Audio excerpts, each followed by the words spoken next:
Hi, I'm going to show you today how to do Dia de los Muertos altar. We're going to also do a sugar skull. We have handouts to help in the process. I am going to have you use a piece of paper, scissors, and a marker. So those are your big three tools. If you don't have a marker, a pencil would work, crayon. We are going to use our paper and we are going to fold our paper in half in tall wise. And if you have any troubles with this, we also have a handout available. We're going to start from the folded side. So just see from the folded side, and we're going to make a curve and a bulge, and it's going to come in so that the bulge is the cheekbones. This is the top of the head, and then it comes in a skull for where the chin is. We're going to cut this still folded so that we can be really quick about it. And unfold it, it's gonna look great. And I never worry about following the lines exactly. You can always go back and trim things, and that's all very good. So I'm gonna go ahead and outline this outside edge, and I'm gonna make some large eyes. You can get a little bit fancy with your nose. You could go like that if you like. If you want, you can make more of a smile. If you want, you can draw kind of pearl shape or oval shape teeth. And then you may want to actually color in your sockets.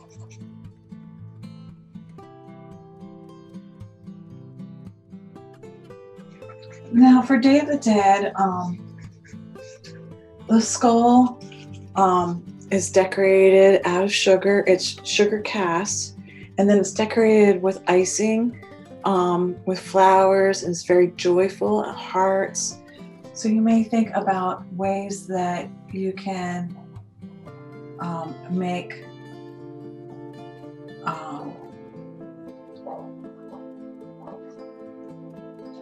your skull decorated and fun and happy.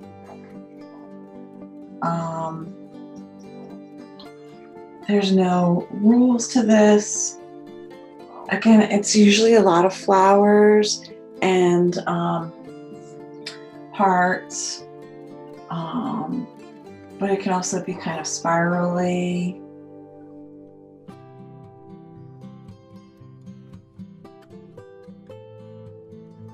Just like the paper was cut, so we're going to just make sure that both sides are the same, so it is going to be symmetrical. So whatever we do on the one side, we're also going to do on the other side.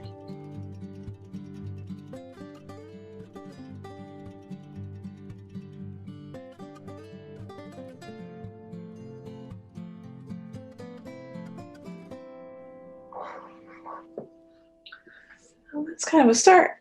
You can go ahead and color this in and decorate it, put in more details. And again, any kinds of shapes, decorations, feel free to add.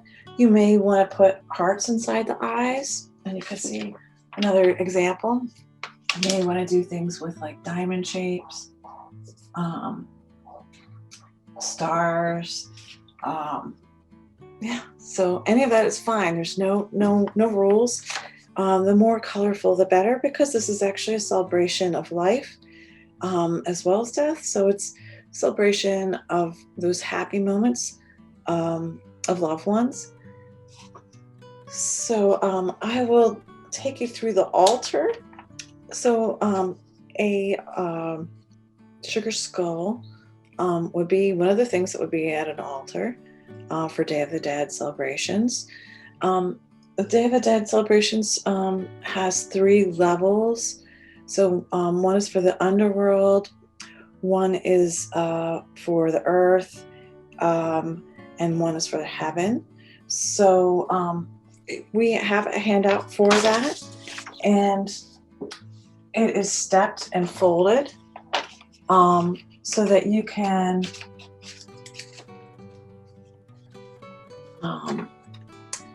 make basically like 3 tables, one smaller table on top of another table on top of another table. I'm going to draw one large here because you may just want to make this 2-dimensional instead of 3-dimensional, but also feel free to use our handouts. Now this is a Christian holiday, so I'm going to add a cross, but you don't have to add that. And for this holiday, the cross tends to represent a lot also about direction. So there are plus signs in different parts of the way things are laid out, because part of the altar is to help the spirits find their way. And so it's important for the 4 directions, north, south, east, west, giving those directions so they know which way to go. And the idea is for them to be able to find their way to heaven. And for us as people who miss our loved ones, it's for us to help also get grounded. So the top layer will be our heaven layer. Our next table is our earth, and our next table is the underworld. So we might want to put our skulls down here at the bottom.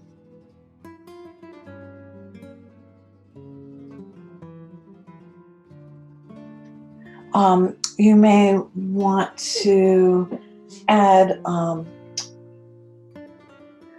pictures of loved ones on different layers. We actually have handouts for that. So you might want to actually put real photos of loved ones, or you could draw loved ones. Candy or food, the food that they loved is always used for Day of the Dead, but candy is also part of the celebration. And again, this is a festive celebration of life. So candy also, though, is to help loved ones find their way to heaven. And you may want to draw candy, and I'll just put some candy. So I usually do it with a circle and make a moon shape, and then make 2 triangles.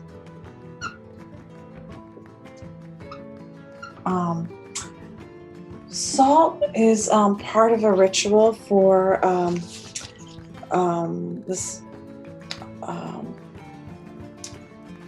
festival, and this is important because salt is important for so the body is not corrupted, and that it helps for the journey that the dead go on.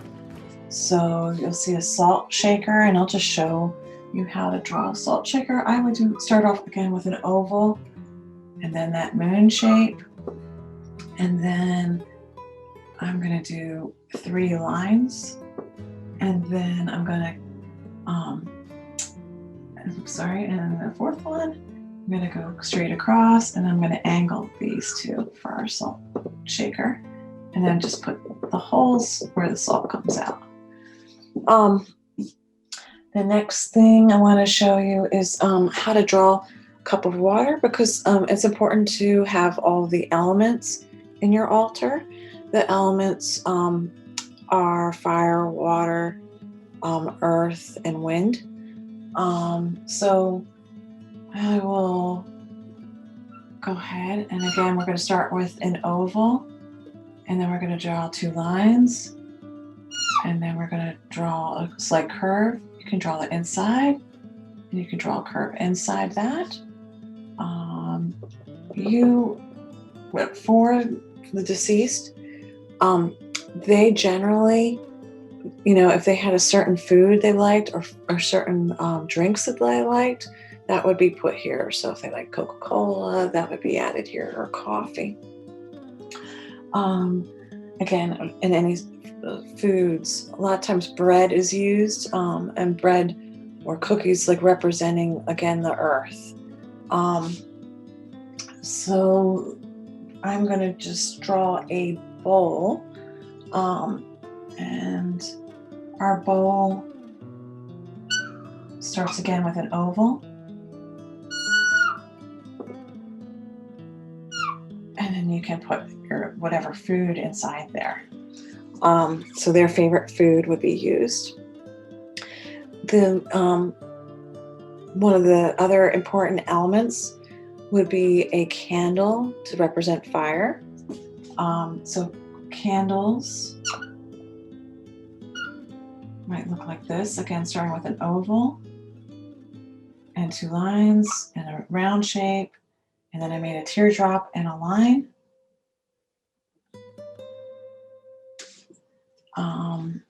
Another thing that's really important is the marigold.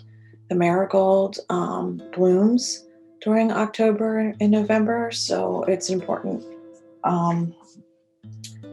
flower for this holiday. So I'm going to just make kind of a squiggly spiral, and then I'm going to draw a U, and then I'm going to make the stem and then the leaves, which looks like that. Later, if you get a chance to color them, the colors are very like Halloween-ish colors, orange, yellow, and red. And so that it's, very, cheery for the holiday. We would like to also have the wind element. The best way to represent the wind element is the special paper decorations that are hung so that a breeze can blow through. It could also be like a lace element to your altar. You could, you may want to add paper that's hung, that's decorated, and you may want to have different, usually the way they decorate it is to actually cut paper out. So if you can see here, the paper's cut out, and that's the shape that you create. And so you can draw by cutting out paper. And so you might want to explore that a little bit as well. We did that using a snowflake model. So folding a square in half like you would fold a snowflake, and then cutting shapes, and cutting the edge, instead of irregular, cutting it a simple curve repeated over and over again. So for now, I hope that gets you started. And again, we have lots of handouts so that you can explore this more.